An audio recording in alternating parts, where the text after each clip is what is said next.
Inéditos e inconclusos. Un podcast para aprender de la vida en otras vidas. Con Juan Fernando Mejía Mosquera y Ernesto Priani Saizó.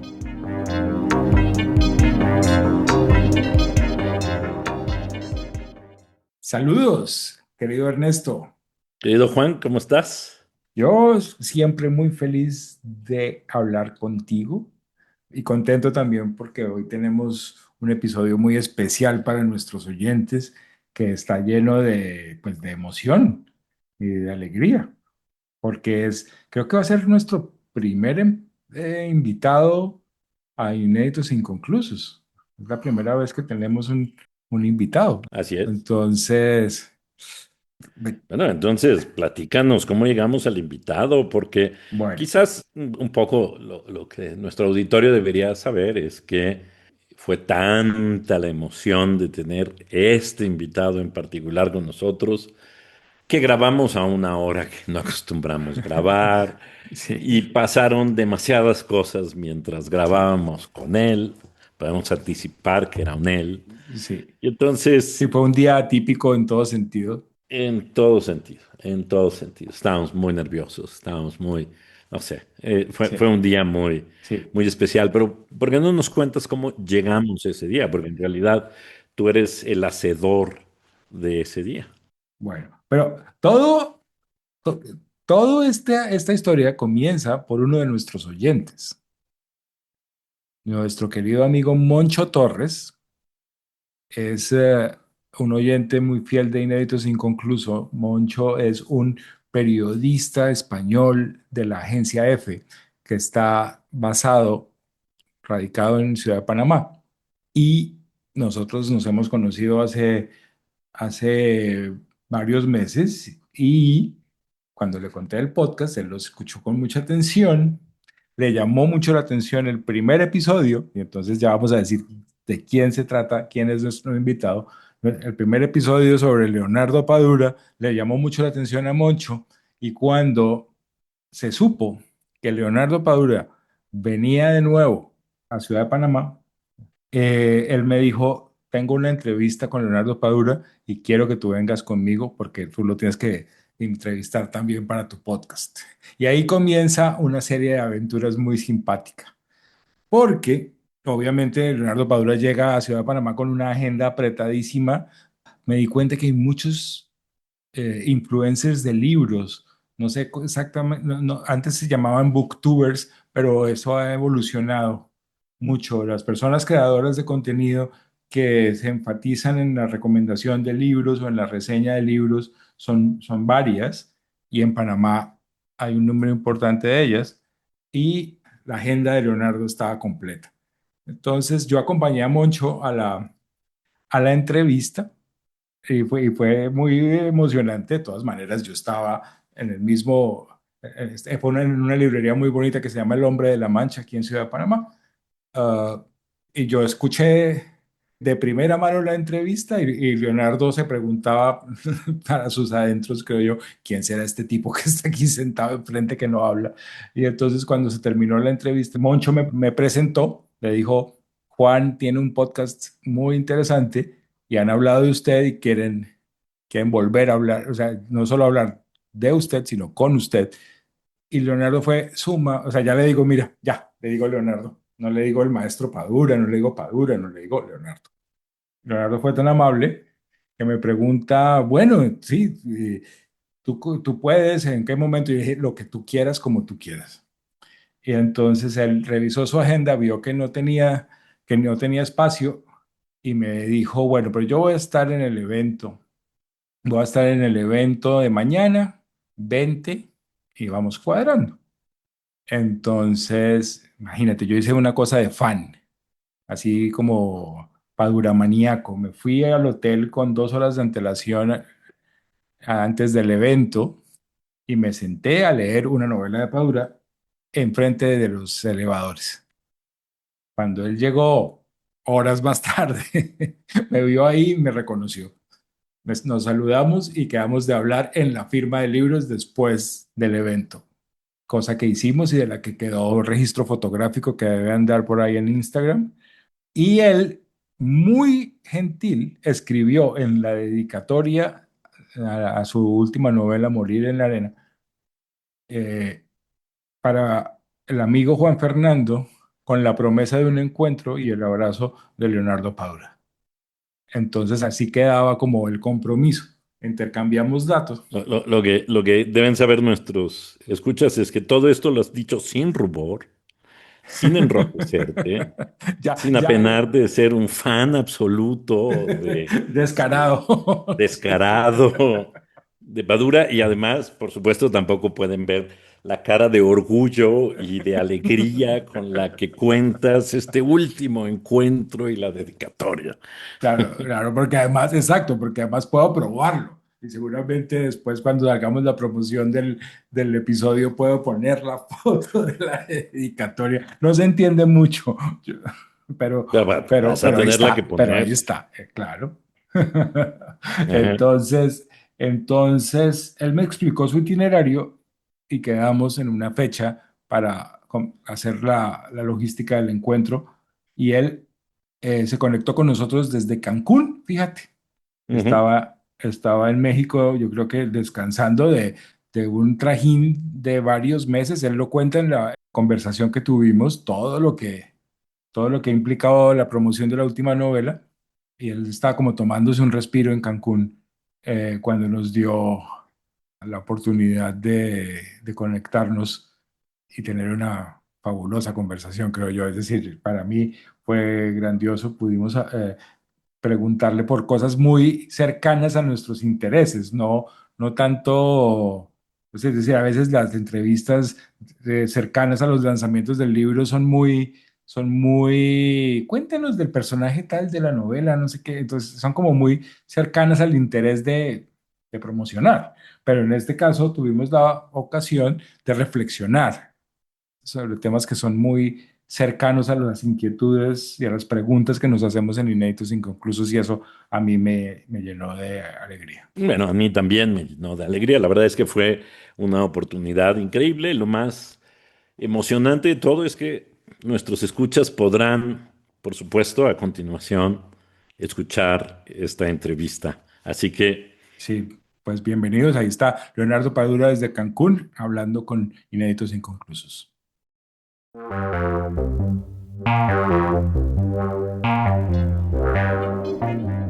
Inéditos e Inconclusos.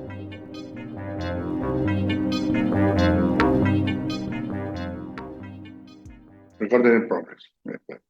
Perfecto. Entonces, hoy tenemos un invitado muy especial que nos llena de alegría, el escritor cubano Leonardo Padura, a quien le dedicamos nuestro primer episodio. Está hoy aquí con nosotros para conversar. Entonces, lo básico de este podcast, nuestro lema es aprender de la vida en otras vidas. ¿Qué podemos aprender de la vida mirando otras vidas? Y nos hemos dedicado a mirar primero vidas de autores y luego hemos ido hacia vidas de personajes. Y nos interesó mucho en la primera oportunidad ver la relación conflictiva que tú, por vía de Mario Conde, habías desarrollado Mm, en Adiós Hemingway, porque era una batalla con la biografía sí, y estaba movida por un enorme grupo de pasiones literarias, de admiración, amorosas, muchas preguntas sobre la vida. Entonces, ese es más o menos el espíritu general de nuestro trabajo en este podcast. Entonces, desde ahí hacemos las preguntas que hacemos para que tú sepas por qué te estamos preguntando eso. Entonces, lo primero que yo quisiera notar y decir es, muchos de tus lectores nos hemos convertido en tus lectores porque otra persona concreta ha venido con un libro y ha dicho, acabo de leerme este libro de Padura, yo creo que tú deberías leer. Los lectores tuyos hemos configurado una gran cohorte de gente que se apasiona fundamentalmente. sí. Y yo creo que primero, entonces, ¿cómo has recibido esa pasión lectora? Y llega un momento en que la pasión de los lectores se vuelve como una inquietud también igual de apasionada y también radical por tu vida, pasar de tu obra a tu vida. claro. ¿Eso ha pasado? ¿Cómo ha pasado? ¿Cómo lo recibes? Bueno, primero déjame saludar a todos los que van a unirse a ver este podcast, que por lo que me cuenta tiene un carácter bastante intimidatorio, porque se ve obligado a contar cosas que a veces no cuenta mucho, pero vamos a intentar hacerlo. Y bueno, y te agradezco mucho la invitación y el hecho de que sea la segunda ocasión que estoy con ustedes. Mira. Yo tengo una situación como escritor bastante peculiar y es que afortunadamente mis libros han tenido una difusión bastante amplia, no solo en el territorio de la lengua española, sino también en traducciones a otras lenguas. Estoy ya traducido a 32 idiomas, a 32 idiomas. Increíble. En algunos no he tenido ningún contacto con los lectores. No sé, hay alguna edición en Corea del Sur y nunca he estado en Corea del Sur, o en Croacia y nunca he estado en Croacia. Pero bueno, conozco lectores de Francia, lectores de Japón, que tienen condiciones y expectativas y formaciones culturales diferentes, pero sobre todo, he tenido una relación bastante estrecha con los lectores de lengua española. El problema es que, como mis libros en Cuba circulan poco y mal, soy un escritor latinoamericano que, a diferencia de escritores, no sé, un caso en el de Panamá sería, por ejemplo, Juan David Morgan, que es un escritor muy querido por los panameños. Mucho. Acá en México, bueno, la lista sería muy grande. O Juan Gabriel Vázquez y Héctor Abad En Colombia. en Colombia, y Javier Cercas y Almudena Grande en España. Y todos esos escritores tienen detrás de sí un país, tienen detrás de sí un país. Yo no, yo tengo detrás de mí solamente una editorial, porque si mis libros se publican poco y mal en mi país o no se publican, pues es una relación mucho más compleja. Entonces, es como si en una carrera de 110 metros con vallas, porque la carrera de literatura tiene vallas, no es lisa, tiene vallas, hay que saltar muchos obstáculos por el camino. En esa carrera, en vez de 110 metros, yo tuviera que correr 125, 130. Tengo que correr un espacio mucho mayor que el resto de mis colegas latinoamericanos y españoles. Eso hace que la relación con los lectores, para mí, sea tan importante. Poder tener el hecho de que en una ciudad como Panamá, yo empecé haciendo presentaciones en las que iban 25 personas, y ahora cuando hago las presentaciones pues no cabe la gente, como la anterior que hicimos en la Biblioteca Nacional, porque la última que hice en Panamá, Coincidió con un eh, partido de fútbol. tuvimos la mala puntería de que fue el día que Panamá clasificó para el Mundial, Sí. y medio Panamá estaba en función. Y bueno, y la literatura, que es más importante que el fútbol, pero no puede competir con el fútbol. Es verdad. Eso ya se sabe, y eso ya se sabe.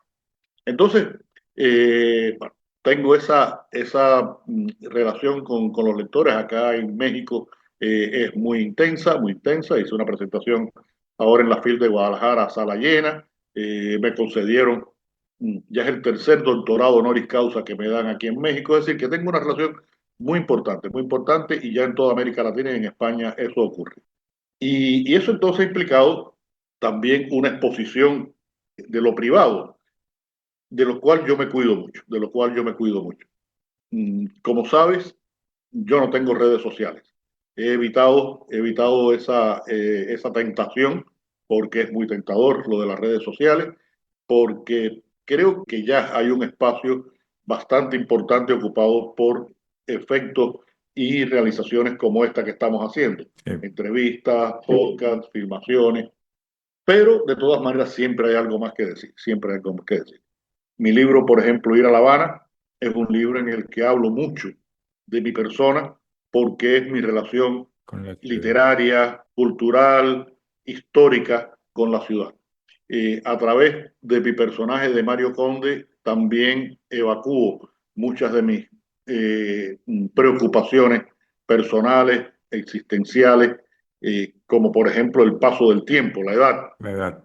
Mario Conde, en la última novela, Personas Decentes, en que aparece, ya está por encima de los 60 años y dice, bueno, esta es la cuarta edad, esto significa determinados cambios físicos, determinados temores mentales.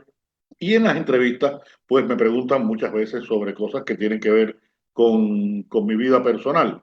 Y por supuesto que intento responderlas hasta el punto de no entrar en privacidades que son muy privadas, que creo que no es necesario exhibirlas. Pero hay otras muchas de las que sí hablo, de mis pasiones que pueden ir desde la política hasta el béisbol, pasando por supuesto por la literatura, por la ciudad, por la música. En el caso mío, que es tan importante mi relación con la música, no solo en mis libros, sino por mi trabajo como periodista también.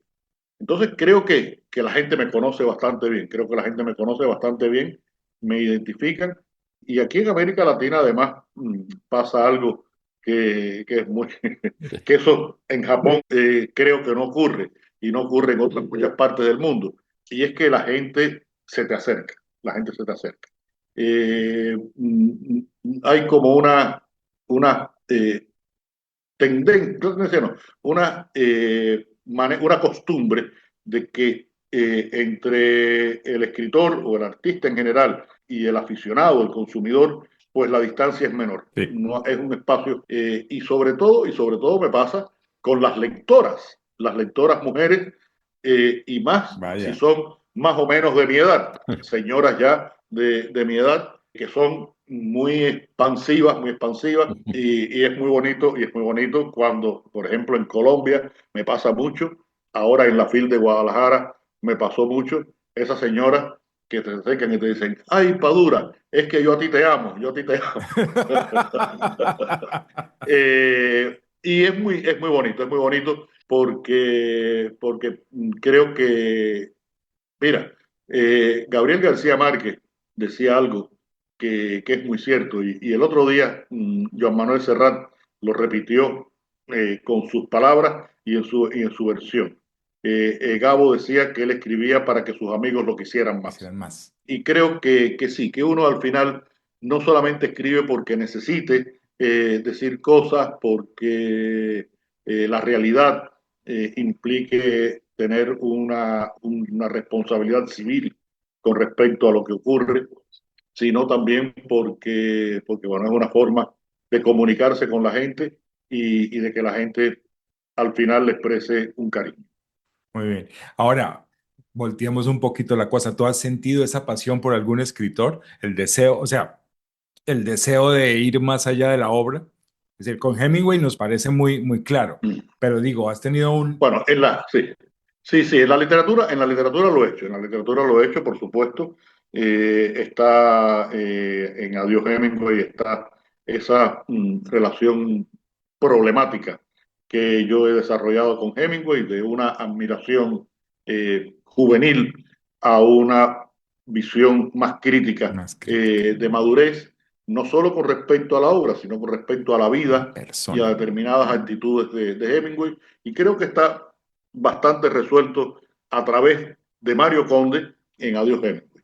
Pero bueno, recuerda que hay otros muchos escritores que han ido apareciendo en mis novelas. Está el caso del poeta José María Heredia, que la fascinación por Heredia tiene que ver por esa capacidad que tuvo de ser el primero que expresó que pertenecía a una patria cubana que no existía como entidad política, porque éramos todavía parte del Imperio Español. Recuerda que cuando el resto de América Latina se independiza, en 1810, 1820, Cuba se queda. Cuba y Puerto Rico se quedan como colonia. Ujú. Y Heredia, que es un independentista, pues expresa esa pertenencia a la patria cubana, pero con un elemento, en su caso, muy importante.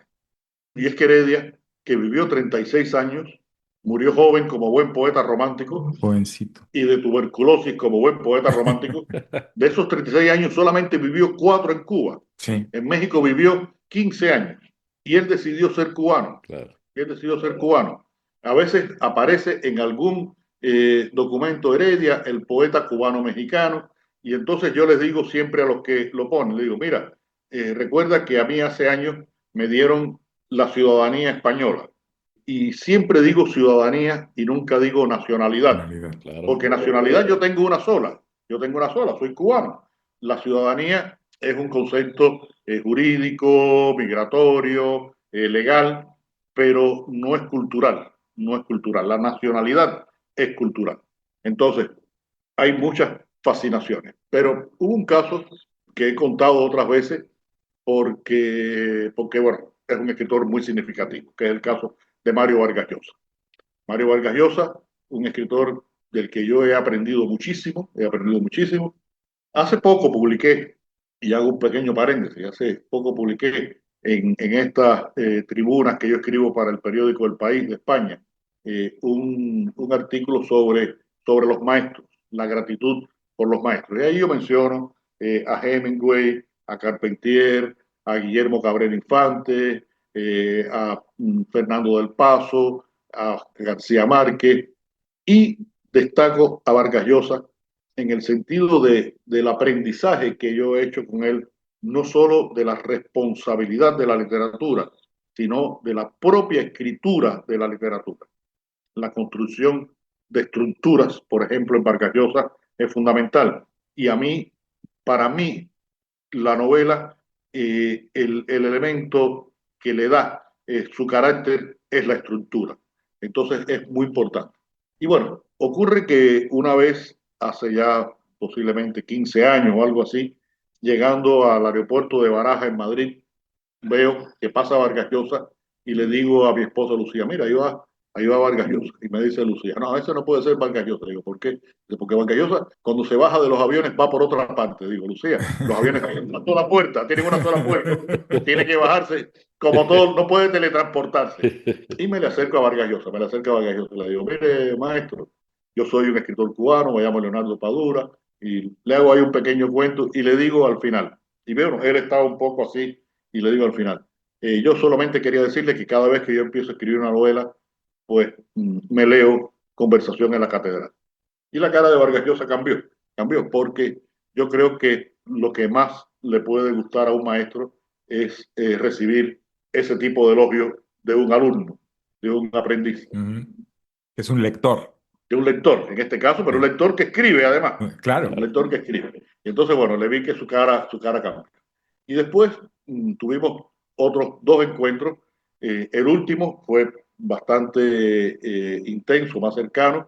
Fue en el año 2023, inaugurando el Festival Escribidores de Málaga, que eso lo organiza la Cátedra Vargas Llosa. Y estuvimos juntos en la inauguración. Fue la última aparición pública de Vargas Llosa, la última aparición pública. Y después, bueno, cenamos 2 días, él estuvo después en una presentación de mi libro y hablamos bastante. Pero la segunda fue la más bonita de todas. La segunda ocurrió en Cartagena de Indias durante un High festival.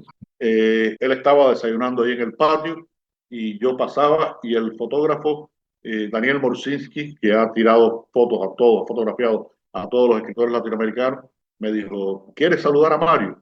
Y le dije, bueno, Daniel, él está ahí desayunando. Dice, no, no, no, ven, porque esto seguramente él va a querer decirte algo. Y yo me acerco, Mario, ¿qué tal?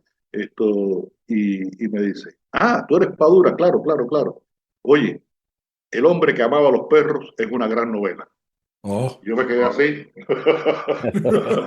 Eh, y ahí estuvimos hablando, Qué un rato, ahí maravilla. estuvimos hablando un rato. Y como testimonio queda unas fotos que hizo Morsinski, que después preparó un tríptico. Vargas Llosa era muy histriónico cuando hablaba, movía mucho los brazos, Expresivo. muy expresivo, movía mucho los brazos. Y entonces hay un momento en que está con una mano así diciéndome algo, otra que está tocándose un tríptico que hace muy bonito que hizo Daniel Morsinski. Entonces, uno a veces tiene el enorme atrevimiento de acercarse a un escritor desde el punto de vista de un lector y a veces tiene la enorme satisfacción de que un colega, un escritor, pero sobre todo si es un maestro como Mario Vargas Llosa, te diga un elogio de tu obra. Eso De es semejante un calibre, premio, sí. un premio tremendo, un premio tremendo, sí. Es una consagración.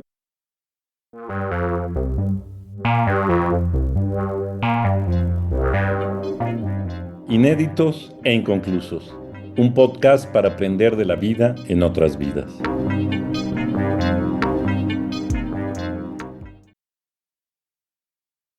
Oye, ahora que has mencionado el hombre que amaba a los perros, porque, digamos, tu relación con la vida de los otros está, por supuesto, es además muy interesante porque está repartida entre personajes reales y personajes ficticios. Sí, Pero bueno, en el hombre que amaba a los perros, haces pues propiamente una biografía ficcional, pero finalmente una historia de la vida, además de un personaje, pues me gustaría calificarlo como de límite, porque es una suerte de antihéroe con actitudes heroicas, un personaje decadente al mismo tiempo, en fin, un personaje muy complicado. Yo te he oído hablar de cómo llegas a él y cómo en la Ciudad de México encuentras la casa de Trotsky y esto te va abriendo la puerta.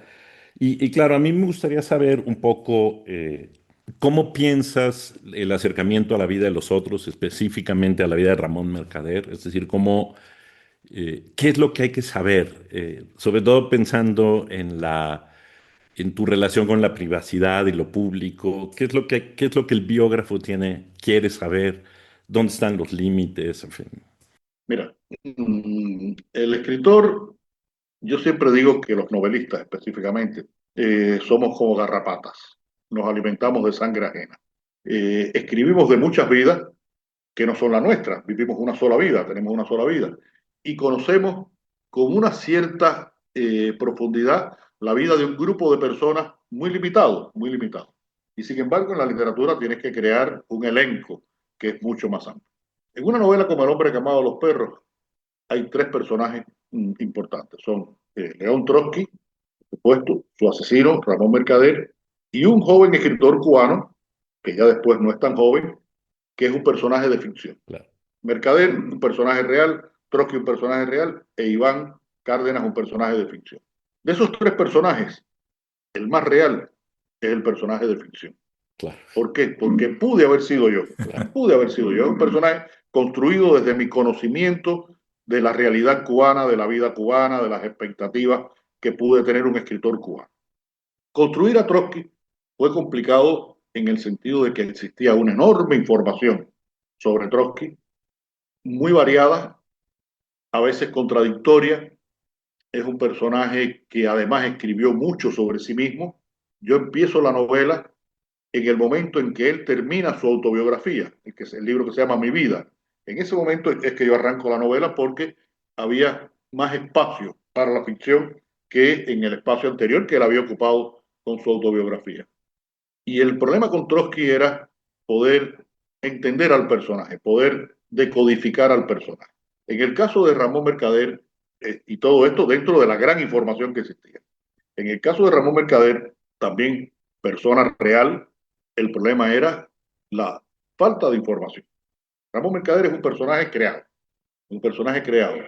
Todo sobre Mercader puede ser verdad o puede ser mentira. Claro. Recuerda que se llamó Ramón Mercader, se llamó Jacques Monard, se llamó Frank Jackson, se llamó Ramón López, se llamó Román Pavlovich Lopov en ruso, y fue un personaje que le fueron creando la biografía, y a veces yo creo que ni él mismo llegaba a saber en determinados momentos quién era él. Eso que es una gran dificultad, porque además la información que existía sobre Mercader era muy poca, que es una gran dificultad, fue algo beneficioso para mí. Como mismo Mercader había sido creado, yo podía crearlo para la novela.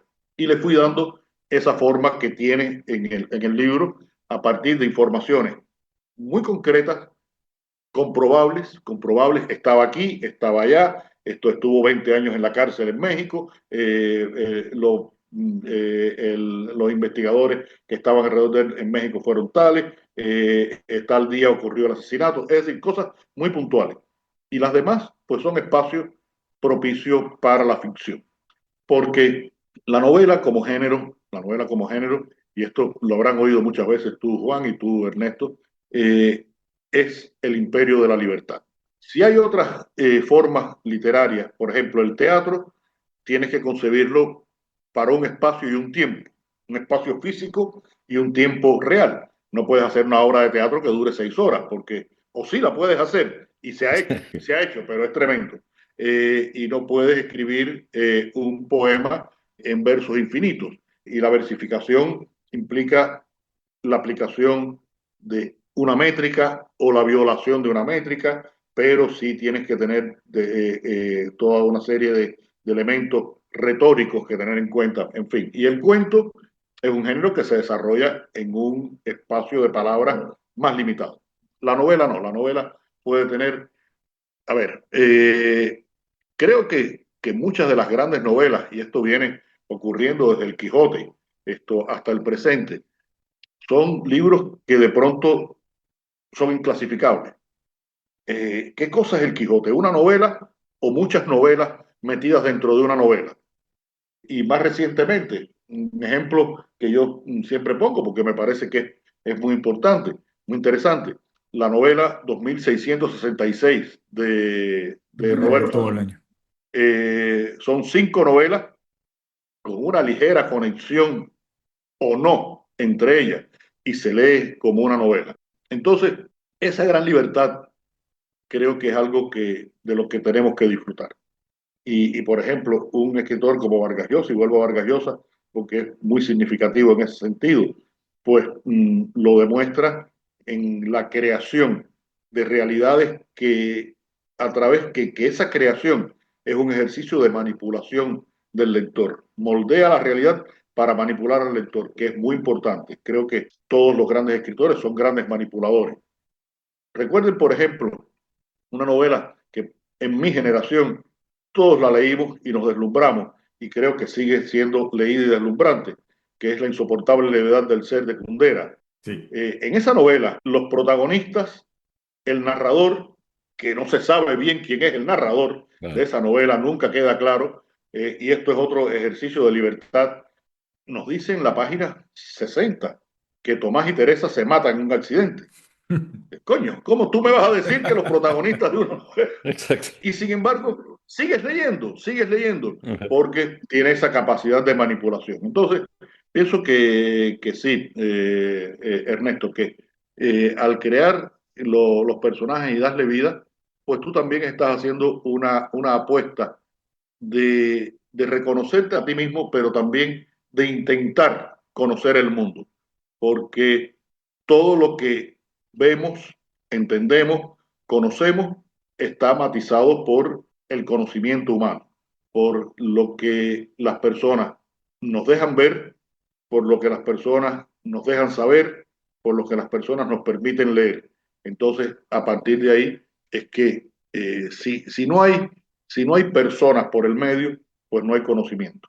Y las personas y los dramas de esas personas, lo dice también Milán Kundera muy bien. La razón de ser de la novela es la indagación en la condición humana. Y la condición humana es universal.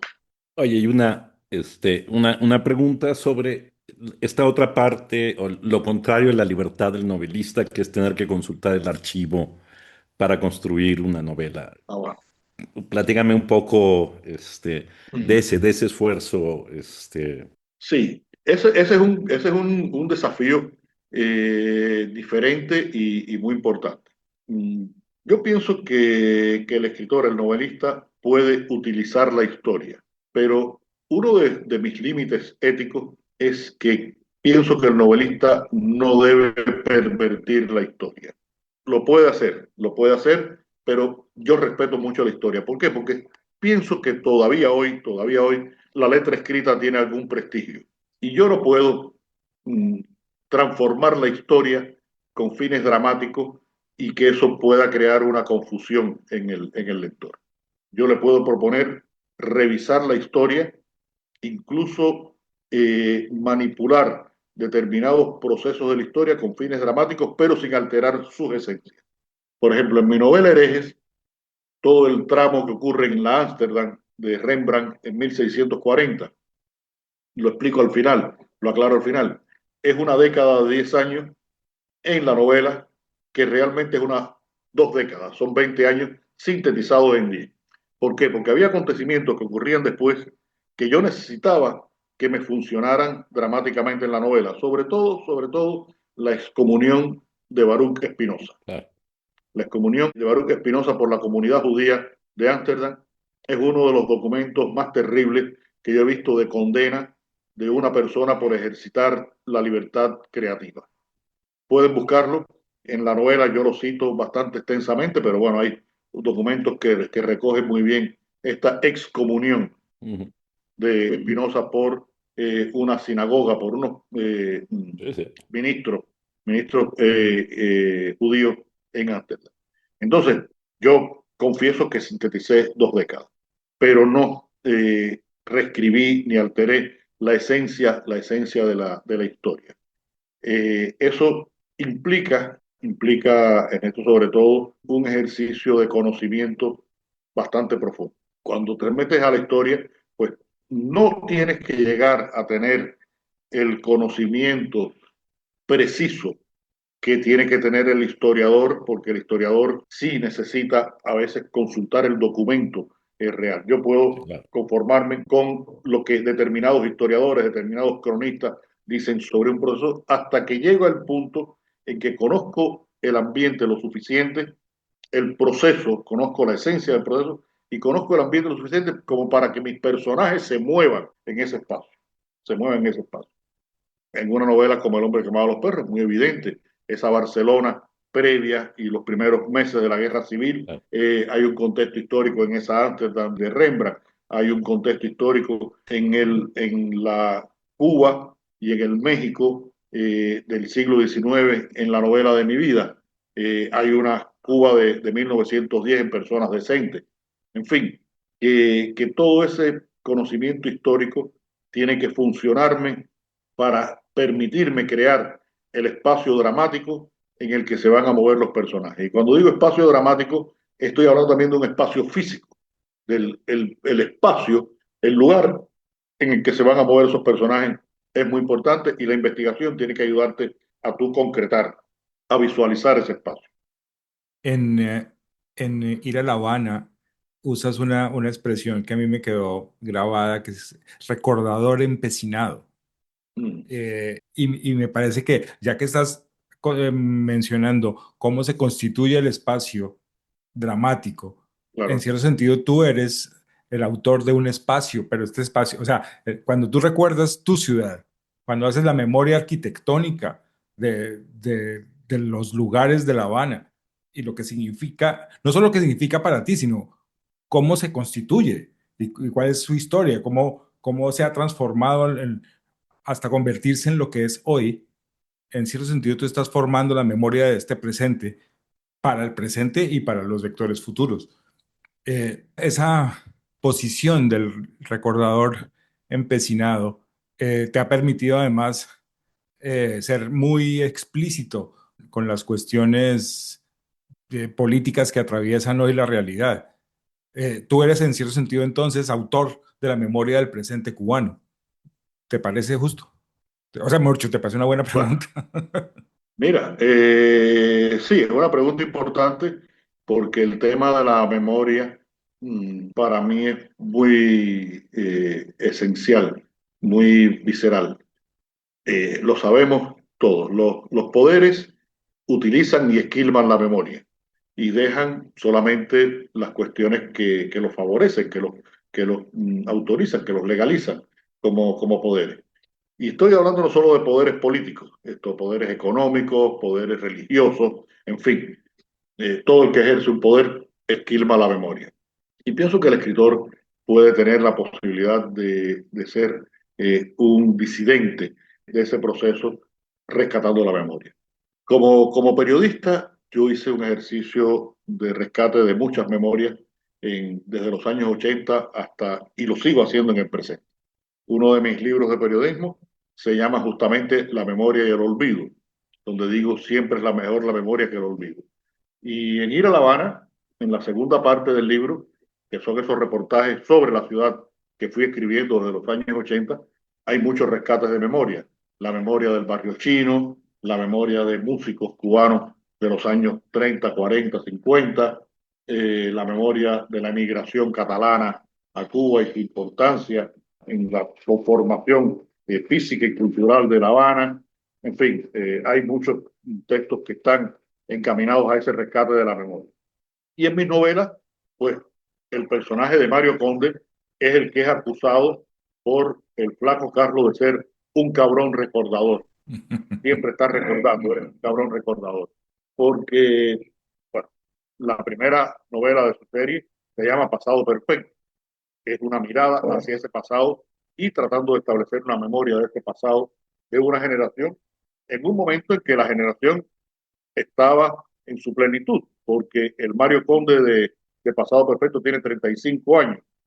Imagínate tú ya ahora, varias novelas después, en Personas Decentes, Mario Conde con 65, su memoria pues ha crecido porque su espacio de recordación es mayor y procura con más conciencia establecer esa memoria del presente para el futuro.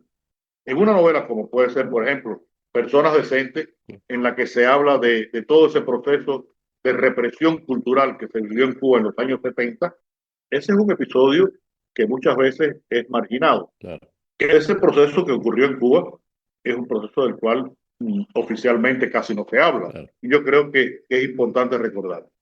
Hay algo que yo siempre digo, Juan, y es que en el año 2050 o 2060, si alguien abre un periódico cubano de hoy y lo lee, y lee una de mis novelas, los periódicos en Cuba, ya sabes, son oficiales, pertenecen Claro. al gobierno, al partido, al Estado. Y lee una de mis novelas y dice, coño, estos son dos países diferentes, Sí, claro. pero te aseguro que el país mío se parece más a la realidad que el país del periódico oficial cubano. Seguro. Siguiendo por esa línea, hay una escena en Morir en la arena, que es como una escena súper elegante, casi inverosímil, en la que se encuentran muchos escritores y de pronto uno ve a Mario Conde, mayor, diciendo que tiene cansancio histórico. Esa conciencia, me parece que esta novela es terriblemente consciente de la edad y de lo que nos hace el paso del tiempo a los seres humanos y que todos los personajes la sufren y reportan el padecimiento de la edad. Tú has crecido con Mario Conde y has envejecido con Mario Conde. ¿Tú lo imaginas ahora en qué condiciones? ¿Cómo está Mario Conde? Por lo menos en esta fiesta. Aquí él hace un cameo, aquí él hace un cameo nada más. Es un cameo. Aparece un momento en una fiesta de cumpleaños, porque hay un escritor que es el que celebra su cumpleaños, y Mario Conde ha sido por años el que le ha conseguido libros de segunda mano a este escritor. Dice, libros viejos y no tan viejos Ujú. le ha conseguido a este escritor. Tienen una relación de amistad porque son gente de mi misma generación. Conde y ese escritor pertenecen a la misma generación. Ahora, mmm, yo estoy ya con una muy ligera idea de la próxima novela que quiero escribir. Y no he profundizado ni he intentado profundizar porque si lo hago empiezo a sufrir. Yo terminé de escribir y ya revisar Morir en la Arena eh, a a finales de junio o principios de julio de este año. Y la novela, bueno, se publicó en agosto, en septiembre estuve todo el mes en España haciendo una gira de promoción. Después en octubre fui a Colombia, volví a España y ahora he estado un mes acá en México, Panamá, Guatemala, Chiapas y fin de Guadalajara. Es decir, esta parte de Centroamérica hacia México haciendo promoción. 3 meses de trabajo muy intenso. Sin espacio mental para poder sentarme a pensar en una novela, porque además tengo otras responsabilidades, además de la promoción, que ha sido muy intensa, con muchas entrevistas. Juan, tú fuiste testigo de cómo en los 2 días que Sí, estuve en claro. Panamá, no pude casi ni comer porque estaba todo el tiempo respondiendo entrevistas. En México también fue muy violento. Entonces, bueno, ahora ya voy a regresar y voy a tener un espacio ahí de tiempo mayor para poder empezar a pensar. Y ese pensamiento va a ocurrir alrededor de la figura de Mario Conde. Un Mario Conde del presente con 70 años y que va a reflexionar no solamente sobre el paso del tiempo personal, el tiempo físico, el tiempo mental, que es algo que a mí me importa mucho, porque el escritor no solamente tiene que tener salud mental, también necesita mucho la salud física. Es como el ajedrecista. El ajedrecista tiene que tener una salud física que le permita estar 4 horas frente a un tablero de ajedrez Concentrado. pensando únicamente, claro, eso es un gasto de energía tremendo. Entonces, bueno, yo trato de hacer los ejercicios que puedo, camino, me estiro un poco, en fin, y vivo además. Entonces, el hecho de volver a escribir sobre la edad y sobre el físico y sobre lo mental, que es algo que es muy importante y muy delicado en el caso del escritor, porque la mente envejece también. Y una de las cosas que uno nunca puede perder de vista, nunca puede dejar que se oxide, es lo que Hemingway llamó el detector innato de mierda. Hay que tener funcionando el detector innato de mierda. Y la vejez te puede engañar, te puede engañar. Sabemos que hay escritores que en su vejez han publicado libros que ya desmerecen con respecto a la obra anterior que fueron concibiendo, pero quieren seguir escribiendo. Porque no todo el mundo tiene el valor que tuvo Philip Roth de decir en un momento determinado. Ya yo dije todo lo que iba a decir y cierro aquí mi trabajo como escritor. Eso es muy excepcional. Pero pienso que hay un momento en el que tal vez la imaginación no funciona igual y entonces, pero hay otras alternativas. Puedes escribir ensayos, puedes escribir tu autobiografía, en fin, pero tener mucho cuidado. Y todo eso lo voy a reflexionar en una novela en la que Conde además tendrá que hacer una investigación. Tengo la idea de la investigación, pero no se las voy a decir. No se las voy a Muy No, decir. no, bien, no. muy bien. Pero la Todavía no les estaremos toca. esperando. Todavía no les toca. En el Claro próximo que sí. podcast ya se los diré. Bueno, ojalá eso sí sería lo mejor. Yo quiero hacer una pregunta sobre algo que para mí manifiesta un sentido profundo de la intimidad en tu obra, que es la relación de los amigos. Es decir, en la novela de mi vida son unos amigos que tienen un drama interno muy fuerte. No sé, la amistad del psiquiatra con Rodolfo a lo largo de toda la vida de su trauma. Se congeló ahí, Sí, se Juan, congeló Juan. Ni modo, los problemas de la... de las comunicaciones. Entonces, Leonardo, bueno, como preguntaba Juan, le gustaba, quería saber de la relación que hay con tus amigos, de la amistad para ti y, por supuesto, en el contexto de tus novelas y de Mario Conde en particular. Sí, creo que las relaciones de amistad son una de las características que nos diferencian de otras especies que habitan en la Tierra. El hombre es el único que ha logrado establecer cadenas de comunicación y esas cadenas de comunicación que son muy diversas, pues también tienen la manifestación de las cadenas de amistad. En mi caso, en Cuba, yo pertenezco a una generación que fue muy homogénea, una generación que todos éramos muy iguales. Y eso nos hizo tener ese espíritu casi tribal, que se manifiesta en mis novelas. Mario Conde es Mario Conde y sus amigos, porque él solo no me permitía dar toda la visión de la realidad que yo quería, era una sola perspectiva y entonces se acumulan varias perspectivas. En el caso de la novela de mi vida ocurre lo mismo, ese grupo de escritores de finales del siglo XX que expresan las distintas posiciones ante la literatura. En Como polvo en el viento es un grupo de amigos que se llama el clan y cómo se desintegra y cómo se conservan a lo largo de los años relaciones de amistad.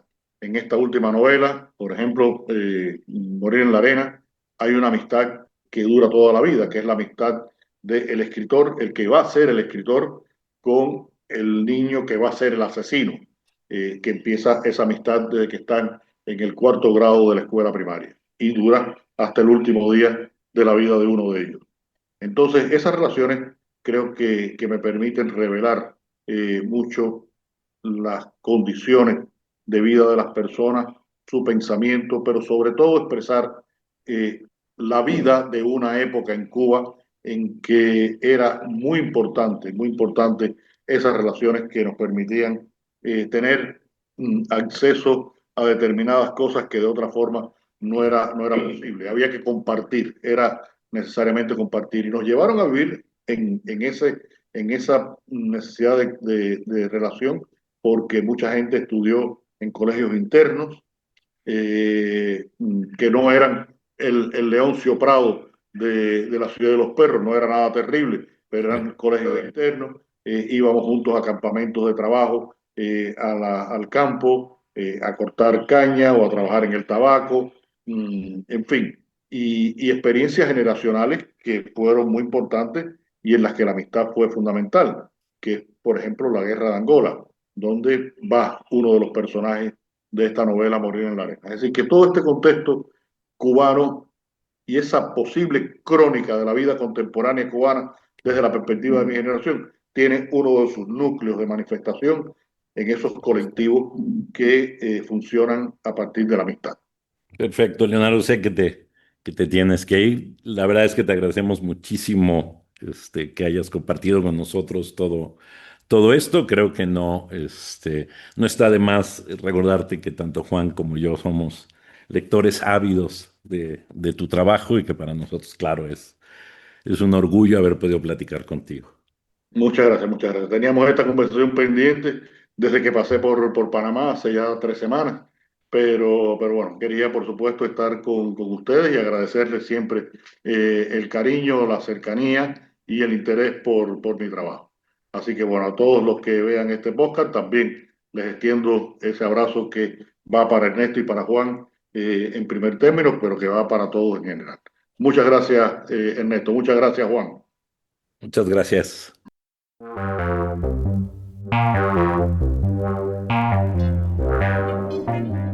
Inéditos e inconclusos.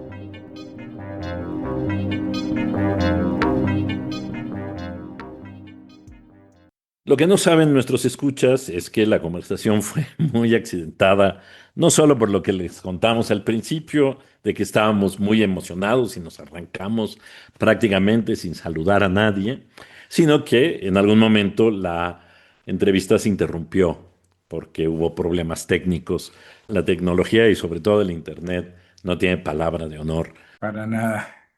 Pero por supuesto, gracias a Ignacio logramos este episodio que, Juan, me parece que es uno de los...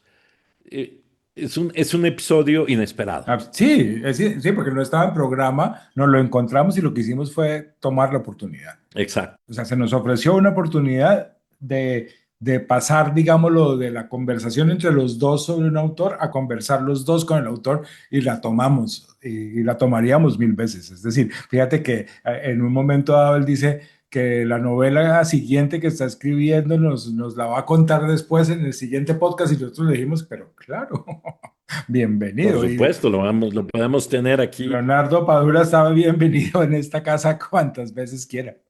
cuando quiera, por supuesto.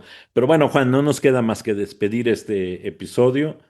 Muchas gracias por el esfuerzo de contactar a Leonardo. Muchas gracias a Moncho Torres. Y bueno, muchas gracias a Ignacio Bazán por toda la magia. Sí, y a todos nuestros oyentes en donde estén, a la hora que sea, un abrazo. Esto es Inéditos e Inconclusos.